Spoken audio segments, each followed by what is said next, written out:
Commentaire du livre de la Rahmaniya, 5e partie, les êtres par rapport à l'être. Nous nous excusons de ne pas développer cette démonstration. Seuls les vrais savants en sont capables.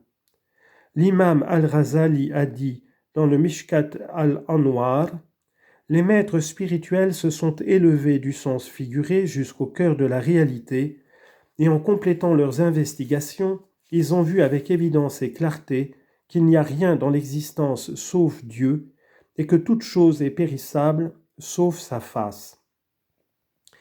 Et cela non pas parce que toute chose périt à un certain moment, mais parce qu'elle est périssable depuis toujours et pour toujours, et cela doit se comprendre de cette manière que tout est périssable.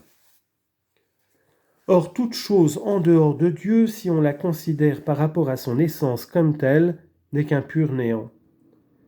Et si on la considère par rapport à sa dépendance de celui qui lui donne l'existence, comme premier moteur, on doit déclarer qu'elle existe non par son essence, mais par la vertu de celui qui la lui donne.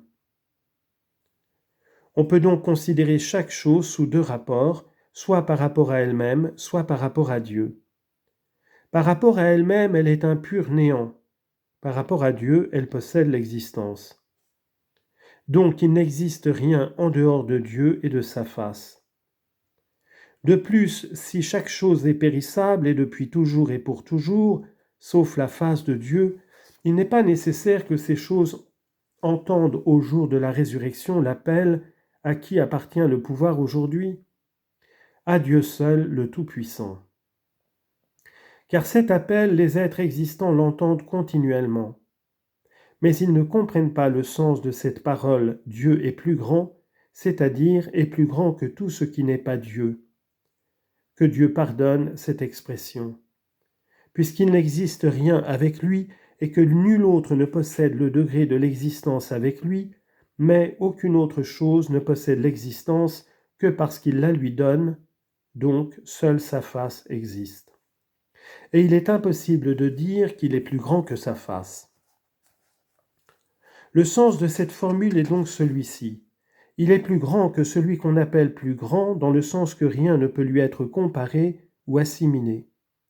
Il est donc plus grand au point qu'aucun autre ne peut atteindre le degré de sa grandeur, qu'il soit prophète ou ange. Et nul ne peut connaître Dieu d'une manière parfaite sinon Dieu, puisque la chose qui est comprise est sous le pouvoir de celui qui la comprend, et d'une certaine manière sous son contrôle. Or cela est contraire à la majesté et à la grandeur de Dieu. Sidi al-Sharif al-Jorjani a dit dans les Hawashi al-Tajrid, si tu affirmes que l'être qui est la cause de l'être nécessaire et n'admet ni partie ni division peut se répandre, se manifester dans les créatures existantes et se manifester en elles, il faut conclure qu'aucune d'elles n'est indépendante de lui, mais qu'il est la source de la réalité.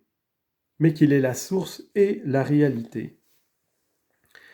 Mais ces créatures se distinguent les unes des autres par leurs propriétés caractéristiques. Nous pouvons expliquer cette question par l'exemple de la mer, lorsqu'elle se manifeste sous la forme de vagues nombreuses, tout en gardant elle-même la nature et l'essence de la mer. Les considérations que je viens de développer sont différentes formes de raisonnement. On ne peut les comprendre que par des visions intuitives et non par des études raisonnées. Et chacun comprend comme Dieu le lui accorde, et c'est lui dont nous implorons le secours, et en lui que nous plaçons notre confiance. Le sens du mot « Rububiya ». L'imam al-Razali a dit dans le Ihya, le mot « Rububiya » désigne la possession exclusive de la perfection et l'unicité dans l'existence, dans le sens d'indépendance de tout, istiqlal. Car avoir un associé dans l'existence est une imperfection. Ainsi, la perfection du soleil consiste en ce qu'il est seul. S'il existait un autre soleil, ce serait une imperfection pour le soleil. Or, celui qui possède seul l'existence, c'est Dieu, puisqu'il n'existe pas d'autre Dieu que lui. Mais si un autre que lui possédait des marques de sa puissance, Dieu ne subsisterait pas par son essence, mais par l'influence d'un autre. Ainsi, il ne peut exister en même temps qu'un autre, parce que la coexistence implique l'égalité dans la dignité. Or, l'égalité dans la dignité est une imperfection.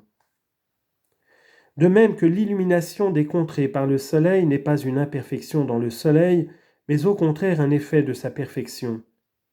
Tandis qu'il y aurait imperfection dans le soleil s'il y avait un autre soleil qui l'égalât en dignité et pût se passer de lui.